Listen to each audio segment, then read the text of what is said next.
Shifting focus to yet another development, and we'll shine the spotlight in the neighborhood over in Pakistan, where this entire rampant sequence of forced conversions in Pakistan continues, namely in the Sindh area or southern Pakistan. CNN News 18 is recording the role of shrines in Sindh's minority abuse cases. Now, as per top intelligence sources, underage and poor Hindu girls from the regions of Bhil or from the communities of Bhil, Meghwar, Kohli and similar communities are being singularly identified and deliberately being converted. And these are largely, a lot of them are even underage girls. They are identified due to poverty, weak access to legal protection. Now, they are abducted, pressured through threats or false promises of marriage or employment. Victims are quickly moved away from their home districts to block family access, legal help and media visibility, and the conversion is done at shrines or madrasa-linked locations. Now, these networks are linked to Islamist groups where at certain shrines, like the Pir Sarhindi, almost 1,000 Hindu girls have been converted in the last year. That's what estimates point out. Now, they make documents to show minors as adults, and these are used to bypass Sindh's anti-child marriage laws. So Sindh, as a state of province of Sindh, has anti-child marriage laws in place to protect the interests of minorities, but those are superseded, surpassed, because the girls are first converted, then married off under Islamic law, and once that marriage is ratified, it becomes very difficult to try and bring them back. The girls are married within 3 to 4 days to an older or an already married man, so court statements are recorded under pressure, duress, and cops and courts accept the voluntary conversion claim. Now, once conversion is approved in a court of law in Pakistan, the reversal becomes extremely difficult. Let's take you through some individual cases. First is the story of Premi Bhil. She was just 15 years old when she was abducted in December 2025 in Mirpur Khas. Her family lodged a complaint alleging abduction, forced conversion after marriage to a man named Shahbaz Meher, who was 30 years old, twice her age, and married off. Then Sonia Kohli was abducted in November 2025 in Sanghar. She was a minor who was abducted on gunpoint by Ali Murad Brohi and forced to convert. Sunita Maharaj was abducted early 2025 in Umerkot. The story of Pooja Meghwar is very similar. Abducted early October 2025 in Mirpur Khas, who pleaded with the court to return home. But all of them are finding it very, very tough to survive. Those families left bereft, a lot of them can't afford even the legal fees to fight this in court, and the system itself is tailor-made to ensure that once they are converted forcefully under duress, by a trap or by trickery, they are ensnared. It's very difficult for them to be brought back. They are in fact not just married off, sometimes even trafficked. Jai Ahuja activist joining us now. Chedam Kumar Sharma, one of the West Park Hindus who's actually now moved to Bharat and sought refuge in Bharat. And we should have Gordhan Das also joining us. My namaste to everybody. Thank you for your time. Jai Ahuja, this is a malady. This is something that you've been dealing with for more than a decade now, if not more. This pattern doesn't cease. It just continues on in the Sindh region.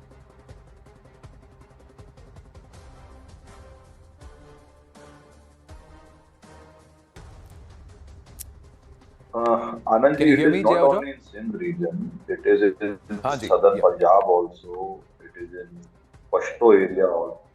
हाँ, I can hear it. Anand ji, ये सिर्फ Sindh reason की Yeah, बात there's a नहीं delay. है, Please it go is ahead. in southern Punjab also. Gordhan Das ji Meghwal is a Dalit.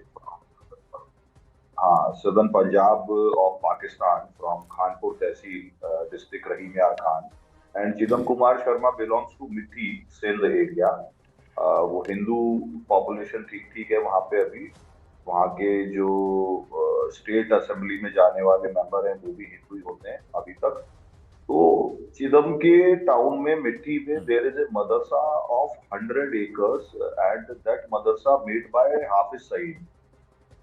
So they are targeting Hindu areas to convert people. And Pir Jan Sarhandi and Mia Mittu of Barchandi Sharif. These people are doing this mass conversion on industrial scale, especially बच्चियों को kidnap करना, girl child kidnapping. and forced conversion. So the shelter is again a legal shelter. At the time of Bhutto, जो बेनजीर भुट्टो के father थे, Yeah. उनके time पे, भुट्टो साहब के टाइम पे एक कॉन्स्टिट्यूशनल अमेंडमेंट आया कि whenever sharia and constitution will conflict then sharia is superior. तो ऐसे में क्या होता है कि जब कोई बच्ची किडनैप होती है तो 9 साल 10 साल की बच्ची की भी प्यूबिलिटी रिपोर्ट बनवा ली जाती है, डॉक्टरों को पैसे खिला के, समझा के, धमका के। प्यूबिलिटी, इस्लामिक शरिया में प्यूबिलिटी का मतलब मैच्योरिटी है, वो माइनर नहीं मानी जाएगी चाहे वो 10 साल की बच्ची है। और उस प्यूबिलिटी रिपोर्ट के बेस पे कन्वर्जन और कलमा पढ़ना उसको लीगल मान लिया जाता है कोर्ट्स में। तो ऐसी बच्चियों का जब कन्वर्जन है उसको लीगल मान लिया जाता है, कोर्ट्स कोई रिलीफ नहीं देते, पूरा जुडिशियल ब्लैकआउट होता है, पूरा मीडिया ब्लैकआउट होता है। तो सोशल मीडिया के कारण बहुत सारी खबरें बाहर आने लग गई हैं, नहीं तो 2010-11 से पहले तो मीडिया ब्लैकआउट भी होता था। So I am working on this issue on since 2010। And one more thing कि किसी भी गांव में, बस्ती में जब कोई बच्ची किडनैप होती है या किसी बच्चे को इस्लाम की दावत देके, उसको ब्रेन वॉश करके, उसको टॉर्चर करके, उसको लालच देके जब कन्वर्ट किसी लड़के को भी किया जाता है तो वो परिवार इतना थ्रेटन्ड हो जाता है कि वो परिवार को माइग्रेट करता है। साथ में वो एरिया धीरे धीरे माइग्रेशन की तरफ बढ़ने लग जाता है। So people who have their relatives in Bharat, so they ask them for sponsorship, for visa. This is a compulsion. People who don't have their connects in Bharat, so they go to big cities. पर safe तो वहाँ पे भी नहीं, safe कहीं पे भी नहीं है वहाँ पे। Minorities are not safe in Pakistan. So in 2019, but what you've said, we've spoken about Mia Mithu in the past. Jai Ahuja, we have spoken about Mia Mithu in the past, but you are saying this Peer Sir Hindi and also this madrasa in the Chidam area, which belongs, run by Hafiz Saeed, they are also big conversion factories. Let me just bring in Gordhan Das and also Chidam Kumar Sharma on this. Chidam Kumar Sharma ji, namaste. जो जय बता रहे हैं वो सही है? ये कैसे फंक्शन करते हैं? इनका क्या होता है तरीका, मोडस क्या होता है, ये कैसे करते हैं, इनका तरीका क्या होता है, जरा तफसील से बताएं। जो भाई साहब कह रहे हैं, जय भाई साहब बिल्कुल 100% बिल्कुल वो सही कह रहे हैं। और इनका जो वर्किंग का तरीका यही होता है कि वो टारगेट करते हैं जो माइनर बच्चियां होती हैं हमारी हिंदू भाइयों की, वो पहले तो उनको टारगेट करते हैं, क्योंकि परिवार या पिता है वो टूटता कैसे है, वो ऐसे ही टूटता है कि अगर उसकी बच्ची को, छोटी बच्ची को अगर किडनैप किया जाए और फिर उसको जबरन उसका रेप किया जाए, रेप करने के बाद उसको ऐसे व्यक्तियों के हवाले किया जाए कि जो ओवर एज हो, तो आप खुद सोचें कि वो पूरा हिंदू समाज में वहां जो एक्शन उन्हीं परिवारों के साथ हो रहे हैं, जो परिवार हमारे बॉर्डर बंद होने के बाद जो वापस गए हैं उनके साथ टारगेट हो रहे हैं, जिनके वीजा मिले हुए थे, वो आना चाहते थे, माइग्रेट होना चाहते थे, पर वो नहीं आ पाए, पर क्योंकि उनके वीजा बॉर्डर हमारे सीज हो गए थे आफ्टर अप्रैल, उनको टारगेट किया जाता है। क्योंकि जब वीजा मिलता है किसी को तो वो बेचारा हिंदू वहां पर जगह पर रह ही नहीं सकता वहां पर जिनको, तो ये एक सेलेक्टेड टारगेट होता है, वो करते हैं उन लोग। हाँ, आप कहाँ से हैं और क्या वहां पर भी ये होता है? वहां कौन करता है ये पूरा, बच्चियों को उठाना, उनको जबरन कन्वर्ट करना? मैं सर पंजाब से हूँ, मेरा नाम गोर्धन दास है। वहां पर क्या है कि वहां पर ये पंजाब इलाका है, वहां पर मेरे सामने एक बच्ची को उठाया था, तो उसको जबरदस्ती कन्वर्जन किया, तो काफी उसमें मतलब हमने तो जज की उसको वापस लाने में, उसमें हम कोर्ट में भी गए, तो उन्होंने बोला कि ये मुसलमान हो गई है। तो लड़की ने बार बार चिल्लाया कि मैं अपने माँ बाप के साथ जाना चाहती हूँ, तो उन्होंने नहीं बिल्कुल हमारे को दिया उन्हें, तो लड़को सर जबरदस्ती लेके चले गए। यहाँ जबरदस्ती वहां पर होती है सर। तो ये कौन लोग करते हैं? ये कोई ग्रुप है, संगठन है, मतलब थोड़ा किसी सा पीर वीर के साथ है? नहीं, हमारे पंजाब में है, या किसी तंजीम से जुड़े हैं? वहां पर कोई थे वो ले गए थे, जो इलाके के थे ना सर, वो ले गए थे। हाँ, और पुलिस कुछ नहीं करती? तो वो ले गए थे, तो वो उन्होंने फिर क्या। जी सर। सर, जब वहां पे पुलिस अपने कुछ नहीं करती? वहां पे उनके धर्म का मसला आ जाता है तो वो सब एक हो जाते हैं। सर, वहां पे जब उनके धर्म का मसला आ जाए तो वो एक हो जाते हैं, तो वहां हमारी कोई सुनवाई खास तर नहीं होती। अगर सुनवाई हो तो इतने ये केस ना हो। और फिर आप, और जब बच्ची कह रही है कि वो अपने माँ बाप के पास वापस आना तो चाहती यही है, फिर हमें भी डर वो नहीं लगा है। सुनते तो हैं? हाँ, तो फिर भी उन्होंने सर नहीं दिया था, तो फिर वो लड़की को लेके चले गए थे, जबरदस्ती लेके चले गए थे।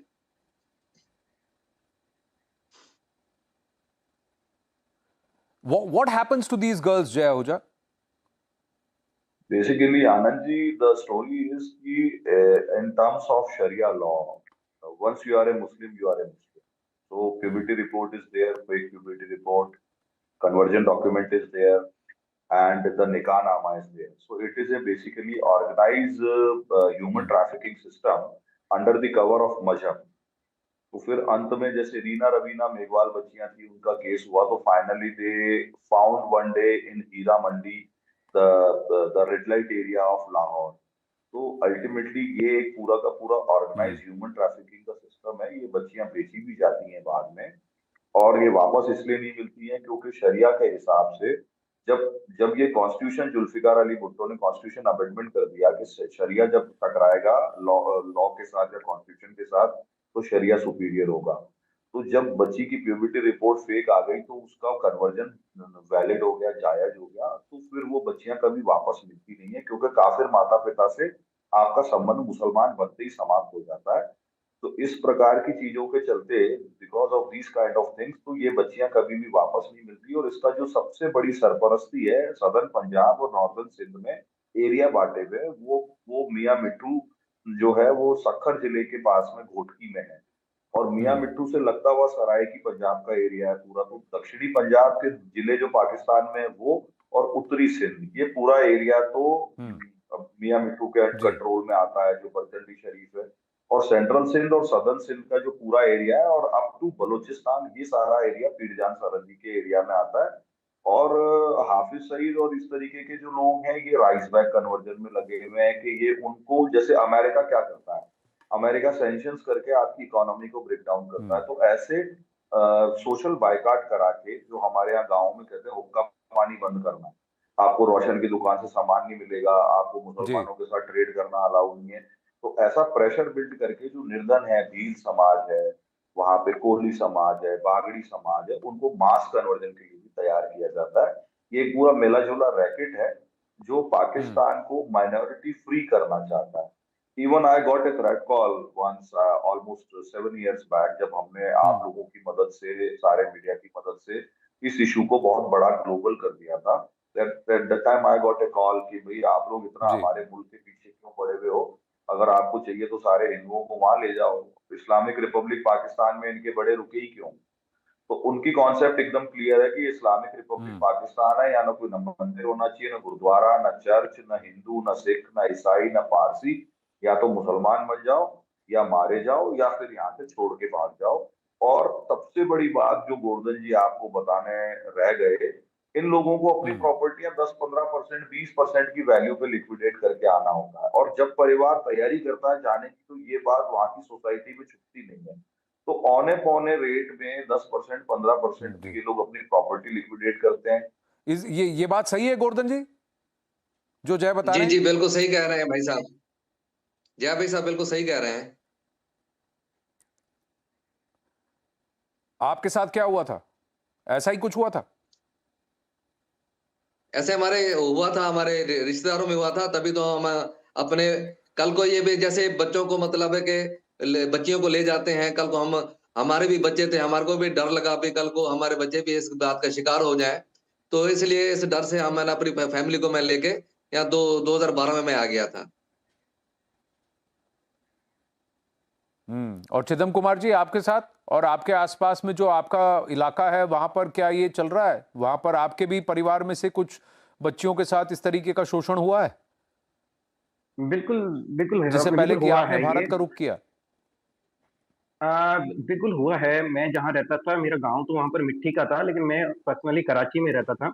तो कराची में ऐसी काफी घटनाएं हुई थी, तो वही घटनाएं हमने देख के ये निर्णय लिया था। और मैं भी 2013 में ही आया हूँ।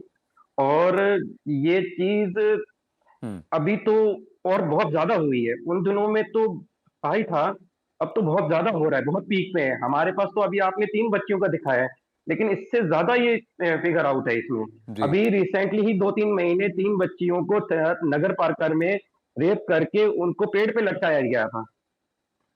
तो ये कोई ऐसा नहीं है कि कभी रुका है, ये ये कहाँ पे सिलसिला हुआ? चलता है। थर पार्कर में, अपना नगर पार्कर में। ये नगर सिंध में पार्कर ही, एरिया है, कराची बॉर्डर इलाके में है? बॉर्डर। नहीं, ये थरपारकर है, मिट्टी से कोई बॉर्डर के पास? अराउंड हम। हाँ, बॉर्डर के पास ही है हमारे। ये कच्छ वाला एरिया उसको टच करता है, हमारा रण कच्छ वाला एरिया है, वो उसको उसको बॉर्डर लाइन से टच करता है यहाँ पर। हाँ। तो ये वहां पर अभी रिसेंटली अभी हुआ है, वहां तीन आप कह महीने रहे हैं कि पहले ही 3 हुआ है। नाबालिग बच्चियों के साथ रेप करके उनको लटका दिया गया पेड़ से? बिल्कुल। तो ये तो अभी कोई ना ये चीज थमी है। कराची में भी मेरे साथ ही हुआ था, हमारे घर में पड़ोस में ही पीछे ही मेरे रहते थे, हमारे हमारे जानकारी वाले थे। उनकी बच्ची को किडनैप करके लेके गए थे और उसको वापस नहीं किया गया। तो ये चीजें होती हैं। हमारे हमारे नोन में एक डॉक्टर थे, उनके क्लिनिक पे अटैक किया गया था, जबरदस्ती उसकी क्लिनिक उनकी सेल करवाई गई, जबरदस्ती फोर्सली उनकी क्लिनिक सेल करके। और वो पैसा उनको नहीं दिया गया, और उनको मारा गया, पीटा गया बहुत ज्यादा।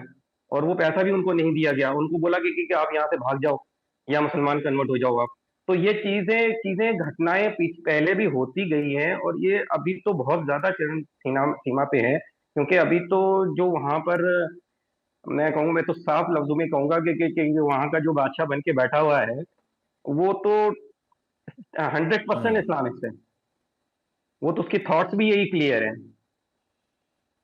Now, I'm running out of time, but Jay Ahuja, this has to be highlighted to the world that a nation that claims to be, following the rules of humanitarianism, this is how it is treating minorities, and this is how it is treating young girls, despite the rule of the state or the province of Sindh saying that you cannot marry underage girls. You cannot do this with underage girls, minors. See, there is no law actually for minorities, because they did their constitution amendment. When Sharia and any law or any constitutional provision will conflict, then Sharia is superior. So जहां पर ये line आती है आनंद जी, वहां पे ये सारी बातें अपने आप खत्म हो जाती हैं। इसीलिए हम सुप्रीम कोर्ट तक लड़ाई लड़ चुके, वहां पे हमारे लोगों की हम मदद कर चुके, बड़े बड़े वकील करने में। लेकिन हमको आज तक कोई रिलीफ कभी किसी बच्ची के केस में इसलिए नहीं मिली कि अल्टीमेटली उन्होंने प्रोविजन किया हुआ है कि शरिया और कॉन्स्टिट्यूशन कॉन्फ्लिक्ट करेगा तो शरिया सुपीरियर है, और शरिया के हिसाब से उनकी प्यूबिलिटी रिपोर्ट और उनका कन्वर्जन को जायज हर कोर्ट ठहराती है। तो पाकिस्तान और ह्यूमैनिटेरियन, ये दो चीजें अपने आप में कहीं से कहीं तक भी इनका कोई आपस में रिलेशन नहीं है। पाकिस्तान अपने आप में एक इनह्यूमन स्टेट है। एक दौर था मुशर्रफ के जमाने का जब माइनॉरिटी के प्रोटेक्शन के लिए आर्मी कुछ काम करती थी, पर जब एक मुल्ला ही आर्मी का चीफ बन गया तो आर्मी और मुल्ला गठजोड़ के बाद में वहां पर तो लिबरल मुसलमान का भी रहना असंभव है। आप हिंदू, सिख और क्रिश्चियंस की कहाँ बात करेंगे ऐसे दौर में जहाँ पे मुल्ला मुनीर उस देश की पूरी सत्ता को अपनी जेब में लेके घूम रहे हैं। So this regime belongs to a mullah, and the mullah regime cannot protect any minority.